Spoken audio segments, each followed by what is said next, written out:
നമ്മൾ ഡോക്ടർ അംബേദ്കറെക്കുറിച്ച് ചർച്ച ചെയ്യുന്നത്, പഠിക്കുന്നത് അദ്ദേഹത്തിൻ്റെ ജീവിതത്തെയും അദ്ദേഹത്തിൻ്റെ സംഭാവനകളെയും സംബന്ധിച്ച് ഇനിയും ഗവേഷണങ്ങൾ നടത്തേണ്ടത് ഒക്കെ അനിവാര്യമായിട്ടുള്ളൊരു കാലത്താണ് ജീവിക്കുന്നത്.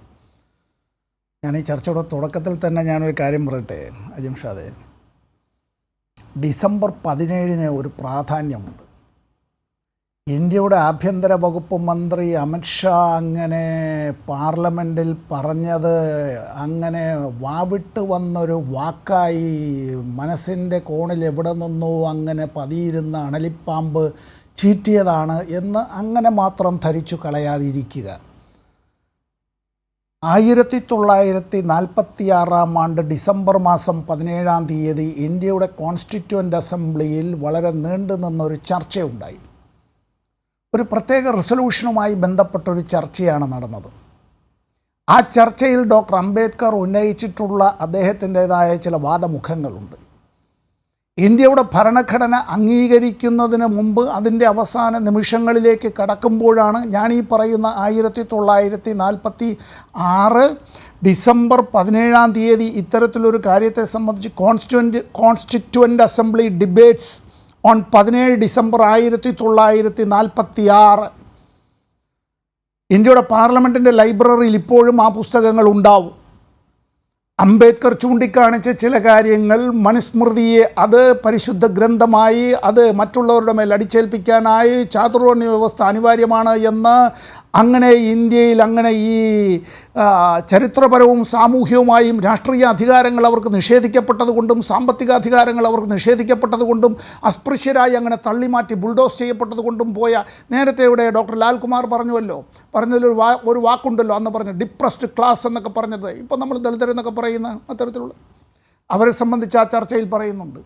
ഞാനീ പറഞ്ഞത് ഡിസംബർ 17 അങ്ങനെയുള്ളൊരു ചരിത്രപരമായ ഒരു പ്രാധാന്യമുണ്ട് എന്നുള്ളത് ഇന്ത്യയുടെ ആഭ്യന്തരമന്ത്രിക്ക് കൃത്യമായി അറിയാവുന്നത് അദ്ദേഹത്തിൻ്റെ തലയിൽ ഉദിച്ചതൊന്നുമല്ല. ഇന്ത്യയിലെ ഏറ്റവും വലിയ രാഷ്ട്രീയ പാർട്ടിയുടെ ഡിജിറ്റലൈസ്ഡ് ഓഫീസാണ് ഡൽഹിയിലുള്ള BJPയുടെ ഓഫീസ്. അതിനുവേണ്ടിയുള്ള 100 കണക്കിന് ആളുകളാണ് പഠന ഗവേഷണങ്ങൾ നടത്തുന്നത്. ആ തുടർച്ചയായ ചർച്ചയുടെ ഒരു ഭാഗമായിട്ടുള്ളത്. ഞാൻ 2 മിനിറ്റ് കൊണ്ട് ഈ കാര്യത്തെ സംബന്ധിച്ച്, അംബേദ്കറെ സംബന്ധിച്ച്, അംബേദ്കറുടെ ആശയങ്ങളെ സംബന്ധിച്ചുള്ള അതിനെ സംബന്ധിച്ച് അഭിപ്രായ വ്യത്യാസങ്ങൾ, വിമർശനങ്ങൾ, വിയോജിപ്പുകളെല്ലാം ഉണ്ടാവും. അതൊരു ജനാധിപത്യ പ്രക്രിയയിൽ അനിവാര്യമാണ്. ഗാന്ധിജിയെ ആദരിക്കുമ്പോഴും ഗാന്ധിജിയുടെ ആശയങ്ങളോട് ഒരുപാട് അഭിപ്രായ വ്യത്യാസം ഉണ്ടാവും.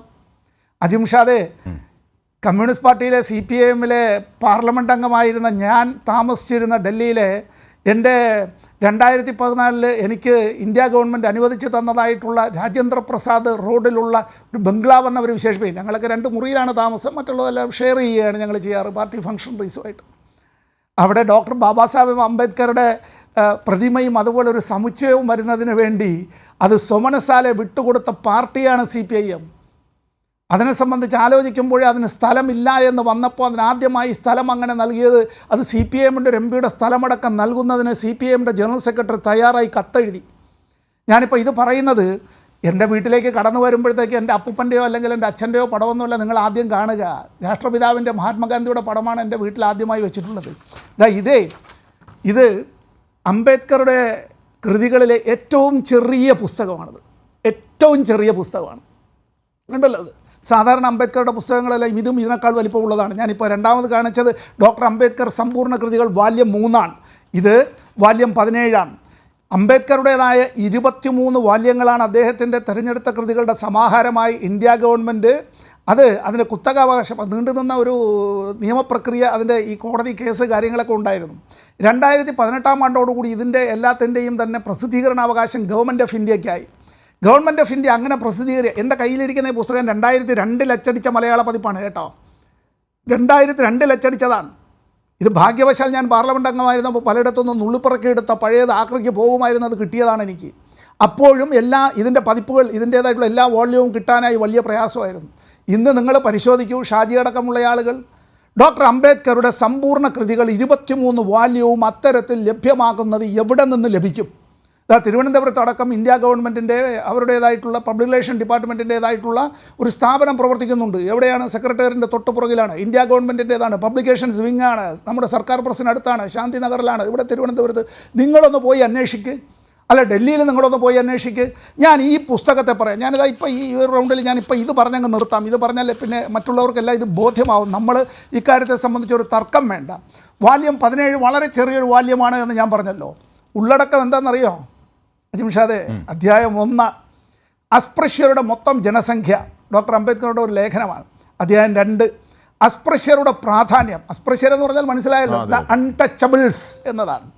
3 അധ്യായം 3 അസ്പൃശ്യരുടെ രാഷ്ട്രീയ ആവശ്യങ്ങൾ, the political demands of the Untouchables ആണ്. അധ്യായം 4 ഹിന്ദുക്കളുടെ എതിർപ്പ്. അധ്യായം 5 സംയുക്ത നിയോജക മണ്ഡലങ്ങൾക്കെതിരെ പ്രത്യേക നിയോജക മണ്ഡലങ്ങൾ ആവശ്യം എന്തുകൊണ്ട്. അധ്യായം 6 ഭരണഘടകം. അധ്യായം 7 പബ്ലിക് സർവീസുകൾ. അതുമായി ബന്ധപ്പെട്ട് സംവരണം അങ്ങനെയുള്ള കാര്യങ്ങളെ സംബന്ധിച്ച് ഡോക്ടർ അംബേദ്കർ പറഞ്ഞത് പിന്നീട് അറിയണം.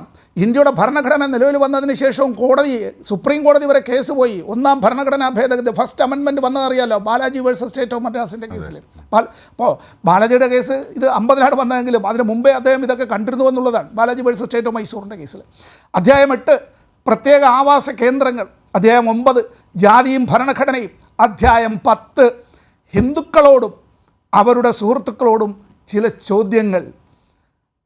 അനുബന്ധം വിദേശികളോട് ഒരു അഭ്യർത്ഥന.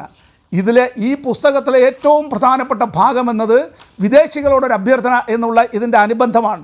എങ്ങനെ 1942 കാനഡയിലെ ഇൻസ്റ്റിറ്റ്യൂട്ട് ഓഫ് പസഫിക് റിലേഷൻസിൻ്റെ അതിൻ്റെ ഇൻ്റർനാഷണൽ റിലേഷൻസ് ഇൻസ്റ്റിറ്റ്യൂട്ട് ഇന്ത്യൻ വിഭാഗത്തിൻ്റെ ക്ഷണം അദ്ദേഹം സ്വീകരിച്ച് അവിടെ പോയി പ്രസംഗിക്കുമ്പോഴാണ്.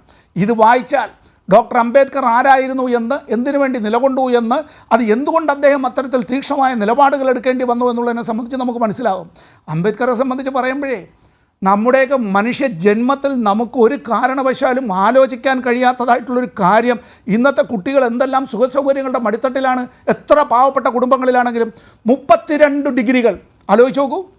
ബോംബെ യൂണിവേഴ്സിറ്റിയിൽ നിന്ന്, കൊളംബിയ യൂണിവേഴ്സിറ്റിയിൽ നിന്ന്, ലണ്ടൻ സ്കൂൾ ഓഫ് എക്കണോമിക്സിൽ നിന്ന്, അത് കഴിഞ്ഞിട്ട് കൊളംബിയ യൂണിവേഴ്സിറ്റിയിൽ നിന്ന്, ഒസ്മാനിയ യൂണിവേഴ്സിറ്റിയിൽ നിന്ന്, നാഗ്പൂർ യൂണിവേഴ്സിറ്റിയിൽ നിന്ന് 32 ബിരുദങ്ങൾ, ബിരുദാനന്തര ബിരുദങ്ങൾ, ഡോക്ടറേറ്റുകൾ, LLD അടക്കം.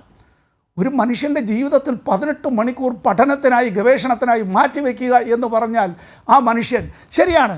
പാർലമെൻറ്റ് തെരഞ്ഞെടുപ്പിൽ ലോക്സഭയിലേക്ക് മത്സരിച്ചു, കോൺഗ്രസിൻ്റെ സ്ഥാനാർത്ഥിയായി മത്സരിച്ച് തൻ്റെ തന്നെ സഹായിയായിരുന്നു, അദ്ദേഹം പരാജയപ്പെട്ടു. അദ്ദേഹത്തെ തന്നെ രാജ്യസഭയിലേക്ക് നോമിനേറ്റ് ചെയ്തു. ആ നോമിനേറ്റ് ചെയ്യപ്പെട്ട അദ്ദേഹത്തെ പണ്ഡിറ്റ് ജവഹർലാൽ നെഹ്റു ആദ്യമായി സത്യപ്രതിജ്ഞ ചെയ്യിപ്പിക്കുന്നതും ഇന്ത്യയുടെ നിയമ നീതിന്യായകാര്യ വകുപ്പ് മന്ത്രിയായിട്ടാണ് എന്നതുകൂടി അറിയണം. അദ്ദേഹത്തെയാണ് ഇവിടെ ഇത്തരത്തിൽ അപമാനിക്കുക, അവഹേളിക്കുക, ഭത്സിക്കുക, അതെല്ലാം തന്നെ ഇങ്ങനെ വല്ലാതെ വിഷലിപ്തമായ കാര്യങ്ങൾ നമ്മളിങ്ങനെ കേൾക്കുമ്പോൾ വലിയ പ്രശ്നമൊന്നുമില്ല എന്ന് തോന്നുന്ന നിലയിലേക്ക് ചില കാര്യങ്ങൾ പറയുക. പിന്നെ BJP-ക്കാർ ഹിന്ദു സമൂഹത്തിൻ്റെ എല്ലാം കൊട്ടേഷനൊന്നും എടുത്തിട്ടുള്ളതുപോലെ ഇക്കാര്യങ്ങളിലേക്കൊന്നും പെരുമാറണ്ട. അങ്ങനെ ഹിന്ദു സമുദായത്തിൻ്റെ അല്ലെങ്കിൽ വിവിധ അതിൽ ജാതികൾ ഉപജാതികൾ ഉണ്ടല്ലോ, അക്കാര്യത്തെ സംബന്ധിച്ച് ഇറ്റ്സ് എ ഫാക്ട്.